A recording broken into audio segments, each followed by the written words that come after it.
Hoje vocês vão ouvir mais um conto que um dos nossos inscritos maravilhosos mandaram pra gente. E claro que é um conto muito assustador. Oi, eu sou a Cibele e sejam bem-vindos à Terra do Medo. Fala oi, Vitor. Oi, gente. Hoje eu vou contar pra vocês o conto da Ana Carolina Silva. E é um conto muito especial. Eu vou ler aqui o e-mail dela e vocês vão entender por que é especial. Ela mandou escrito assim: Oi, Cibele. Oi, Vitor. Acompanho o canal de vocês há algum tempo e eu simplesmente amei a série de buscas e salvamentos no bosque. Tanto é que eu fiz um conto inspirado na história.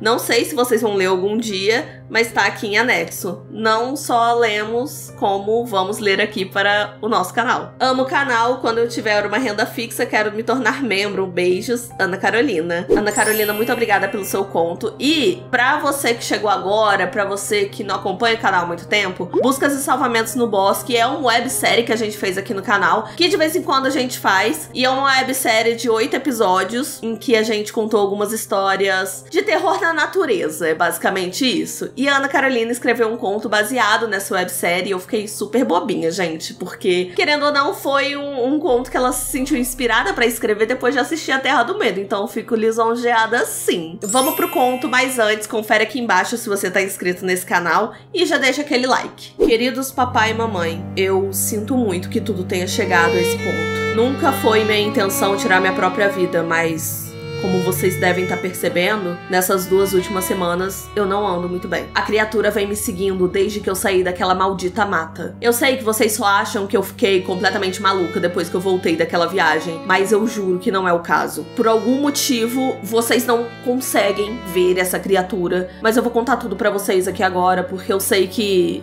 vocês não estão correndo nenhum risco com ela. Bem, como vocês sabem, eu viajei com o pessoal, a gente foi pro interior de Goiás. A gente foi pra lá pra acampar na cidade natal da Liane. Além da Liane, fomos eu, Arthur, a Mariana e o Matheus. A gente foi todo mundo de carro mesmo, só pra gente aproveitar ali o recesso da faculdade. A gente ficou acampado numa área de camping que ficava ali perto de algumas trilhas, de uma cachoeira. E era um lugar de tirar o fôlego, assim, era lindo demais. A natureza muito conservada. Aquela cachoeira tinha uns 10 metros de queda. Acabou que aquele camping ficava bem afastado da cidade, assim, não pegava celular, mas tudo bem, porque era isso que a gente queria mesmo. A Liane conseguiu fazer um acordo ali com o dono daquele lugar, porque a gente queria ter alugado ali só pra gente, foi isso que a gente conseguiu. Nos primeiros 2 dias, a gente explorou aquelas trilhas todas, todo mundo junto, andando, a gente tirou várias fotos muito bonitas. Já no 3º dia, no final do 2º dia, o Arthur, o Matheus e a Liane acharam que seria uma ótima ideia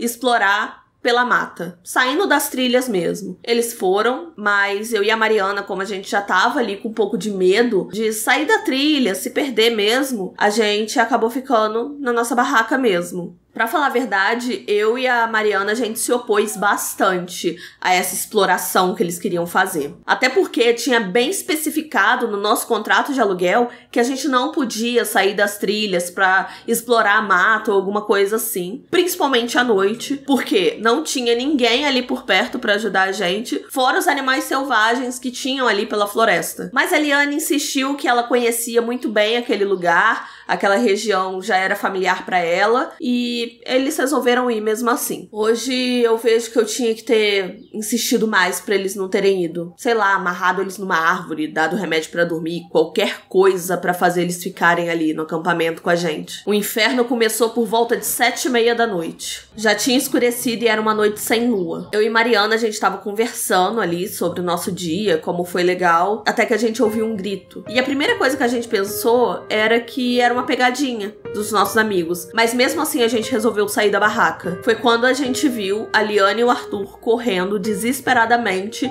pro local ali do acampamento. Quando eles se aproximaram, a gente viu que eles estavam com um olhar assim aterrorizado, sabe? Eles estavam com muito medo de alguma coisa. O Arthur simplesmente não parava de chorar e a Liane tava falando que a gente precisava ir embora naquele exato momento. A gente tava tentando acalmar eles pra entender o que tinha acontecido e a Mariana perguntou onde tava o Matheus. E parece que depois dessa pergunta, gente, o desespero simplesmente piorou. Nesse momento a Liane também começou a chorar muito e ela só conseguia apontar pro lugar da mata de onde eles vieram, falando umas coisas muito rápido, entre o choro assim, eu não conseguia entender muita coisa e as únicas coisas que eu entendi foram coisa invisível, Matheus, medo, terror. O Arthur tinha se agachado e ele começou a bater a cabeça nas próprias mãos em completo terror e desespero. Eu e a Mariana, a gente ainda tava meio cética, assim, sabe? Sem entender muito bem o que estava acontecendo e tentando entender o que eles estavam falando, as atitudes deles, até que de repente a gente começou a ouvir um zumbido vindo da mata. Mas quando a gente olhou na direção do zumbido, simplesmente não tinha nada. A Mariana foi andando em direção ao zumbido e enquanto ela se virava pra ir, a Liane começou a gritar não, repetidamente, desesperadamente. De repente, a Mariana parou. Ela deu um grito muito agudo e virou na minha direção. Ela começou a correr na minha direção, segurou os meus ombros e começou a gritar várias coisas sem nexo. Eu fiquei travada e depois de alguns segundos assim, ela simplesmente saiu correndo. Eu não consegui prestar atenção aonde a Mariana estava indo, porque nesse momento o Arthur começou a pegar uma pedra e bater na própria cabeça repetidas vezes.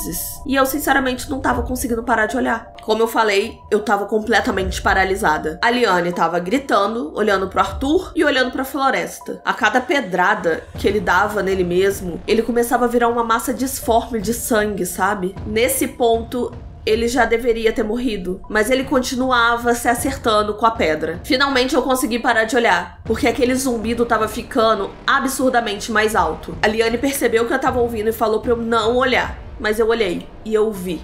Quer dizer, eu não vi de verdade, mas eu sabia que tava ali. Eu sabia como era, porque eu vi na minha mente. A criatura flutuava a cerca de 1 metro do chão. Na minha cabeça, aquela criatura parecia como uma massa pálida, sem ossos, sem membros definidos. Não era muito grande na altura, mas era bem largo. Eu não sabia dizer se aquela criatura tinha um rosto, mas com certeza ela tinha uma consciência. Ela não era realmente visível, mas de alguma forma eu sabia exatamente onde ela tava. E ela tava olhando pra mim. Era como se ela me mandasse um sinal ou alguma coisa assim. E ela tava vindo na minha direção. Essa coisa estranha me prendeu por alguns segundos e ativou todo o terror que tem dentro de mim. Eu não sei bem como explicar, mas parecia que ela tinha juntado ali na minha frente todos os medos que eu tive durante a minha vida toda. E eu não sei como eu sabia disso, mas eu sabia que essa criatura queria me matar. Meu instinto de fuga foi ativado. Eu comecei a gritar, me debater. Eu tava desesperada, eu tava apavoradíssima. E a minha vitalidade parecia que tava sendo sugada por aquele ser, mesmo que ele não tivesse ali tão próximo de mim. Eu só conseguia pensar em uma coisa: fugir. Eu parei de olhar para aquela coisa e olhei de novo pro Matheus, que já tava morto. A Liane tinha sumido dali e a Mariana eu já não via ela desde que ela correu pra longe. Eu comecei a correr em direção à minha barraca quando eu vi a Liane saindo da barraca dela. Ela correu na minha direção e me entregou a chave do carro. Eu segurei muito forte na mão dela e falei pra gente fugir junta. Mas ela só olhava na direção daquela criatura, estática. Ela ficou balbuciando alguma coisa que eu não tava escutando muito bem, enquanto eu tava ali puxando ela e tava gritando desesperada pra ela vir logo. A Liane olhou dentro dos meus olhos e disse: ela não vai deixar nenhum de nós escapar. Depois disso, ela correu na direção dessa coisa. Eu resolvi seguir os meus instintos e eu saí correndo em direção ao carro. Eu sei que eu fui muito egoísta, que eu só pensei em mim nessa hora, mas eu só queria fugir. Eu só tava preocupada em sair daquele lugar. Aí o resto, você já sabe. Eu peguei o carro, dirigi até a cidade natal da Liane, né? Fui na delegacia, que ficava a poucos quilômetros dali. No outro dia já tava no jornal. 4 jovens que morreram de formas horríveis. O Arthur foi encontrado no mesmo lugar, com o rosto macerado pela pedra. O Matheus foi encontrado dentro da mata, com o corpo dividido em 3 partes e sem olhos. A Liane aparentemente se jogou da cachoeira e seu corpo foi encontrado na água, sem a língua. A Mariana foi procurada por 2 dias seguidos e foi encontrada completamente desfigurada em cima de uma árvore, e no seu corpo faltava o braço esquerdo e a perna direita. Claro que as suspeitas vieram todas pra mim. Começaram com suspeita de culto satânico, seita, rituais macabros, e foram aqueles interrogatórios intermináveis. Eu não contei pros investigadores sobre aquela criatura, até porque eles não iam acreditar mesmo. Quem dera tivesse acabado ali. A sobrevivente sortuda, traumatizada de uma história como de um filme de terror. Mas a criatura me marcou. Ela estava sempre comigo. Eu acho que fora da mata ela não tem tanta força assim, mas ela ainda tem o poder de me seguir e de me atormentar. Quando eu voltei pra casa eu só queria esquecer aquilo tudo que aconteceu.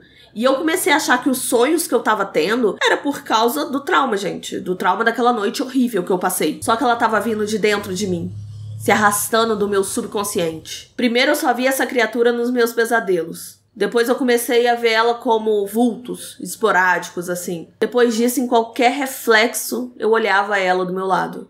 Espelho, na água, qualquer coisa que me refletisse. É difícil explicar pra vocês como que eu vejo uma criatura invisível. Até porque só eu vejo ela. Ela sugava minha vontade de viver, meus medos, minhas esperanças, minhas lembranças. Ela tava me consumindo, me digerindo aos poucos. Eu queria viver, eu queria mesmo. Eu pesquisei tudo sobre aquela mata. Pesquisei sobre a cachoeira, sobre relatos de moradores, lendas, qualquer coisa pra me explicar o que estava acontecendo comigo e o que tinha acontecido aquela noite. Mas eu não encontrei nada. Nada. Eu acho que os meus amigos encontraram uma coisa mais antiga que a própria humanidade. Uma coisa que nunca deveria ter sido encontrada. Uma coisa que foi despertada. A Liane estava certa. Eu não vou conseguir escapar. Enfim, essa é a verdade. Agora, façam o que vocês quiserem com ela. Eu só peço uma coisa. Não vão àquele lugar. Não volta lá. Não fica procurando resposta. Eu espero de verdade que depois de mim, essa criatura esteja satisfeita e ela deixe as pessoas em paz. O meu tempo acabou. Eu amo vocês dois e eu sinto muito. E do fundo do meu coração, eu espero que vocês tenham uma vida longa e feliz. Com amor, Brenda.